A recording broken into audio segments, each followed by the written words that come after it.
Peter Wilhelm Lund, nascido em 14 de junho de 1801 em Copenhague, Dinamarca, foi um naturalista, paleontólogo e arqueólogo de renome, frequentemente referido como o pai da paleontologia brasileira, filho de uma próspera família de comerciantes de lã. Lund demonstrou desde cedo um profundo interesse pelas ciências naturais. Formou-se em medicina pela Universidade de Copenhague em 1824, ampliando seus estudos para abarcar a zoologia e a botânica. Em 1825, Lund embarcou em sua primeira viagem ao Brasil, estabelecendo-se no Rio de Janeiro. Durante sua estadia, realizou estudos significativos sobre a vegetação local e o comportamento das formigas. Retornou à Europa em 1829, para concluir seu doutorado pela Universidade de Quinhão. Em 1833, decidiu fixar residência definitiva no Brasil, escolhendo a cidade de Lagoa Santa, em Minas Gerais, como seu lar e centro de pesquisas. Em Lagoa Santa, Lund estabeleceu-se em uma residência simples, que servia tanto como moradia,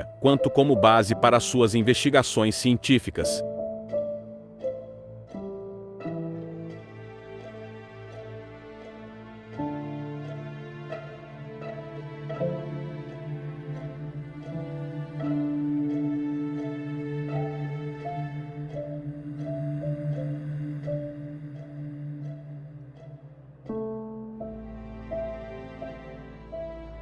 Dedicou-se intensamente ao estudo das cavernas calcárias da região, realizando escavações que resultaram na descoberta de milhares de fósseis.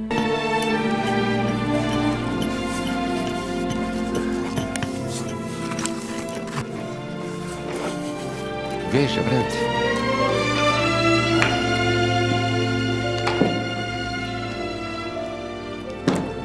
Meu Deus.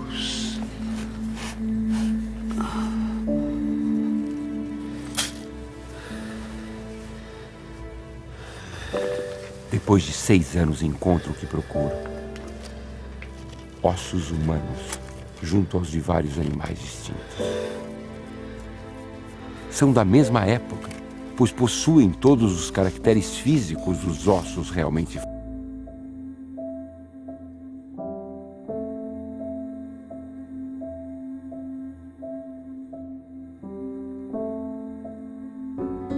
O senhor pode acreditar que as minhas preparações de esqueletos fazem toda a região falar de mim e me dão um estranho renome. A maioria me considera, apesar de todas as minhas demonstrações, como alguém de parafuso solto. Alguns dos mais sensatos pensam que eu sou um dos ingleses malucos que não sabem o que fazer com o seu dinheiro e teve a ideia estranha de vir para cá fazer uma coleção de caveiras. Tigre-dente de sabre e Smilodon populator, este impressionante predador, conhecido por suas longas presas curvas, habitou as Américas durante o período Pleistoceno. As descobertas de Lund, na região de Lagoa Santa, Minas Gerais, forneceram evidências significativas sobre a presença e comportamento desses animais no território brasileiro. Duvido que a formação de estalactites tenha em qualquer outra caverna conhecida produzido combinações tão admiravelmente belas como as que são encontradas nesta parte da Gruta do Maquiné. Os esplêndidos reflexos produzidos pela luz, ferindo as inúmeras facetas destes cristais, deslumbram a vista, de modo que o homem se julga transportado a um palácio de fadas. A mais rica imaginação poética não saberia criar tão esplêndida moradia para seres maravilhosos. O homem de Lagoa Santa refere-se aos fósseis humanos, descobertos na região de Lagoa Santa, Minas Gerais, que datam de aproximadamente 11.000 anos atrás. Esses achados são fundamentais para o estudo da ocupação pré-histórica das Américas. Principais descobertas de Lund. Peter Wilhelm Lund fez descobertas fundamentais para a paleontologia e arqueologia no Brasil. Suas principais contribuições incluem fósseis da megafauna extinta. Lund encontrou e descreveu fósseis de animais gigantes que viveram na América do Sul há milhares de anos, incluindo preguiça gigante Megatherium, tatu gigante Glyptodon, tigre dentes de sabre Smilodon, Toxodon, um mamífero herbívoro de grande porte. A sorte foi lançada. Circunstâncias aconteceram que têm que ter uma influência decisiva nos meus planos futuros. Uma fonte de investigações e descobertas abriu-se para mim, que é de tal natureza que, se eu não a utilizar como ela merece, teria que acusar-me por toda a minha vida. Se Deus poupar minhas forças, tenho a esperança de, pouco a pouco, trazer à luz do dia o mundo animal extinto, que antes da criação do ser humano povoava a terra firme da América do Sul. Oi gente, tudo bem? Me chamo Larissa, sou do terceiro ano laranja. Eu estou aqui hoje para fazer algumas perguntas para a professora Elisa, de Sociologia, e a gente vai fazer as entrevistas sobre o Pintermund e vai ser super rapidinho. Quem foi Pintermund e qual foi a sua contribuição para a Sociologia, professora? Pintermund, ele foi um pesquisador, né, naturalista. Ele era dinamarquês, mas viveu aqui no Brasil, fez muitas descobertas aqui. As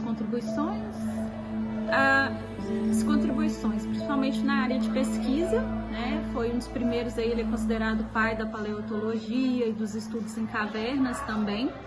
Deixou muitos estudos da nossa região aqui, principalmente ali Lagoa Santa, e trouxe novidades, porque até então a gente não tinha tantas pessoas que estudassem fósseis, né?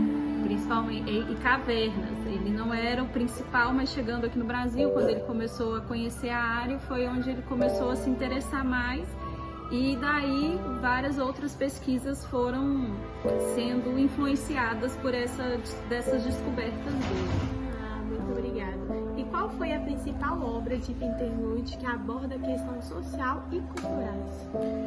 Então, né, ele tem várias pesquisas, né, mas eu acredito que, assim, toda pesquisa é válida, é importante, mas para a nossa área aqui da sociologia, das ciências sociais, eu acredito que principal para a gente vai ser os estudos de fósseis humanos, né, que até então a gente não tinha, e ele inspirou muitas pessoas depois, né, e inclusive o fóssil do crânio de Luzia, que é o fóssil mais antigo aí das Américas, não foi ele que descobriu, mas foi uma pesquisadora influenciada por ele, que veio para a região também, se não me engano ela é francesa, e ela veio para cá estudar também. Encontramos aqui em Pedro Leopoldo, né, o fóssil da Luzia aí, que já é sobrevivente a incêndios e vários anos.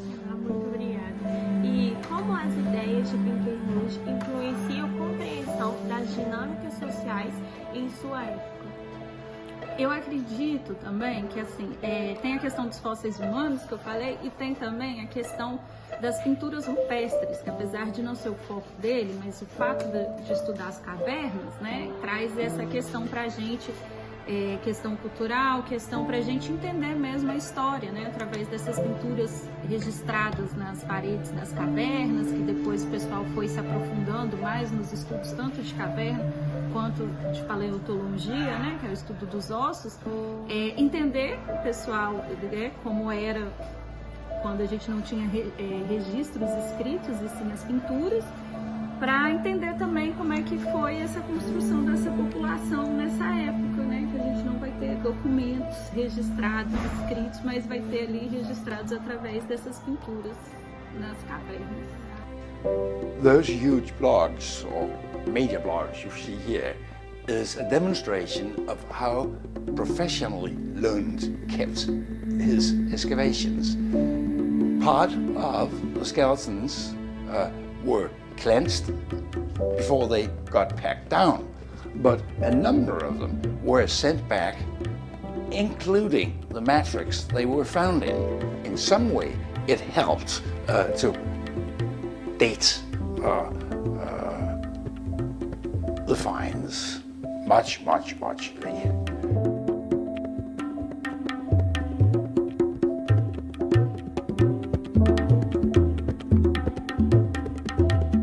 2. Coexistência do homem com a megafauna. Lan foi um dos primeiros cientistas a identificar fósseis humanos ao lado de ossadas de animais extintos. Isso ajudou a comprovar que os primeiros habitantes do Brasil conviveram com essa megafauna, desafiando teorias da época sobre a origem do homem na América. Centenas de em Minas Gerais, áreas de fósseis. Suas pesquisas ajudaram a entender o ambiente e o clima da pré-história brasileira. 3. Exploração das cavernas de Lagoa Santa. Ele mapeou e escavou centenas de cavernas em Minas Gerais, descobrindo milhares de fósseis. Suas pesquisas ajudaram a entender o ambiente e o clima da pré-história brasileira. 4. Primeira descrição de um crânio humano fóssil. Lan encontrou um dos primeiros fósseis humanos do Brasil, um crânio que mais tarde influenciaria estudos sobre a ocupação da América do Sul. Essas descobertas tornaram Peter Lan um dos grandes pioneiros da ciência no Brasil e no mundo.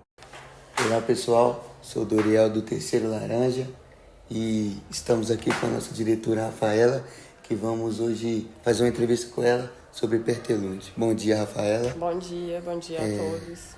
A primeira pergunta, Rafaela, é: quais foram as principais descobertas de Pertelunde nas cavernas de Lagoa Santa? Isso, então. Pertelunde, ele era um naturalista dinamarquês que se estabelece no Brasil no ano de 1833. E aí, na região de Lagoa Santa, ele explorou cerca de 800 cavernas e ele fez importantes achados aí em relação ao estudo, né, do ambiente das cavernas. Encontrou diversos fósseis de animais como o tigre-dente de sabre, animais da megafauna como a preguiça gigante e também encontrou esqueletos humanos, né? Então, o homem de Lagoa Santa foi descrito por ele através desses achados que ele fez na região de Lagoa Santa. E, Rafael, a segunda pergunta é: qual a importância dos fósseis encontrados por Pertelunde para a paleontologia mundial? Então, com os estudos que ele fez na região, ele conseguiu descrever, né, a diversidade aí de animais que viveram aqui no período Pleistoceno e também conseguiu descrever as mudanças climáticas que aconteceram nesse período. Como a descoberta de Pertelunde influenciaram os estudos sobre a megafauna extinta? Então, através das mudanças climáticas que ele conseguiu prever, né, que aconteceram aí no período do Pleistoceno, foi um período marcado por glaciações e períodos de aquecimento global. Então, ora você tinha períodos muito frios e ora períodos muito quentes. Então, ele consegue descrever, além de descrever os animais, né, as dificuldades que eles encontraram aí para sobreviver diante dessas variações de temperatura, essas variações bruscas de temperatura, né, o que levou aí à extinção desses animais. Então, essas mudanças climáticas, como aquecimento global e glaciações intercaladas, contribuíram para que esses animais fossem extintos. E o ponto final é Maquiné, passando por lugares, vamos dizer assim, realmente notáveis, como é a Lagoa Santa, como é a Lapinha, como é o Sumidouro, como são diversas feições e a adequação disto, o conhecimento de tudo isto, as riquezas de tudo isto, certamente vão induzir a novas linhas, a novas descobertas.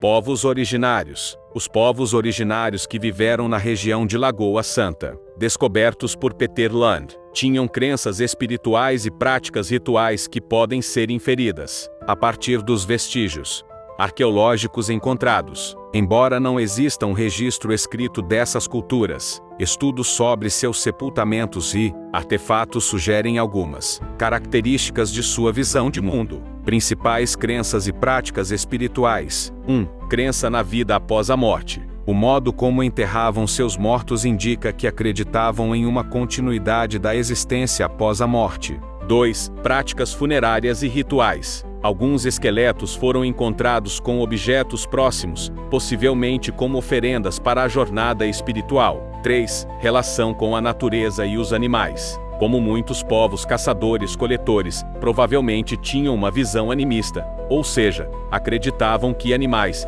rios, árvores e cavernas tinham espíritos ou forças sobrenaturais. 4. Uso das cavernas para atividades espirituais. Além de servirem como moradia e sepultamento, As cavernas podem ter sido locais de culto ou cerimônias. Povos indígenas posteriores consideravam cavernas como portais para o mundo espiritual.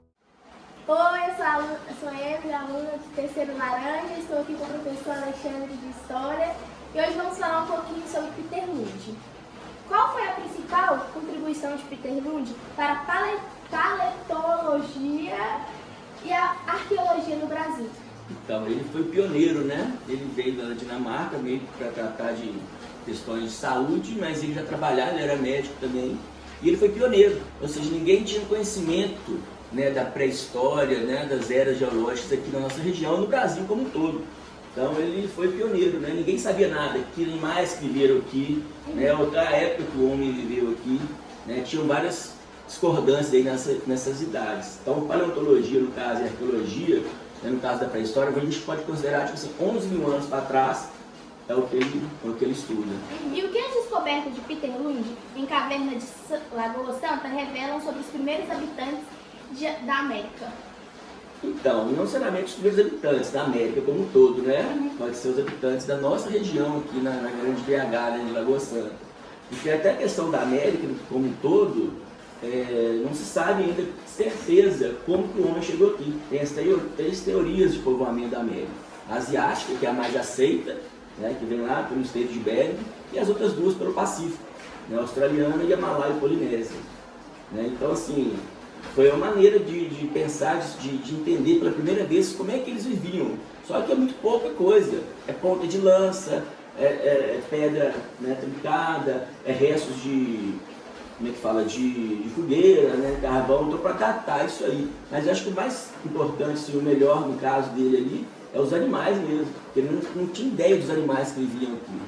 Né, e saber como é que eles, né, que tipo de animais. Imagina também a dificuldade para poder, né, recriar esses animais. Você encontra lá um fóssil, hoje em dia você encontra um fóssil de uma pessoa, você consegue montar o esqueleto. Agora de um animal que ninguém nunca viu, que nem sabia que existia, né? Então essa aqui é um grande lance dele. Lund nunca se casou nem teve filhos, dedicando sua vida integralmente à ciência. Sua rotina em Lagoa Santa era marcada por uma disciplina rigorosa, alternando entre o trabalho de campo nas cavernas e a análise dos materiais coletados em seu laboratório. Além de suas pesquisas, Lund contribuiu para a comunidade local, financiando a criação de uma banda de música e participando ativamente da vida social da cidade. Em 25 de maio de 1880, aos 78 anos, Peter Wilhelm Lund faleceu em sua residência em Lagoa Santa. Seu legado perdura não apenas pelas contribuições científicas que realizou, mas também pelo impacto cultural e educacional que teve na região. Hoje, sua memória é celebrada em museus, instituições acadêmicas e na própria cidade de Lagoa Santa, que se orgulha de ter sido o lar de um dos mais importantes cientistas de sua época. Então hoje, com a Rota Lund, nós estamos fazendo uma grande transição de um reconhecimento não só de autoridades do âmbito estadual, mas de importância internacional, para quem é esse homem e sua contribuição, né, no âmbito científico e cultural para esse território e para o próprio pensamento científico. Eu acho que as pessoas da época não entenderam bem como era revolucionário as ideias de Lund. Eu tenho que considerar como meus filhos os seres de uma outra espécie que me foi concedido chamar a vida, pelos quais eu exercitei tanto cuidado e cujo nome e memória espero venham a viver mais que eu, como um pai deve querer com seus filhos.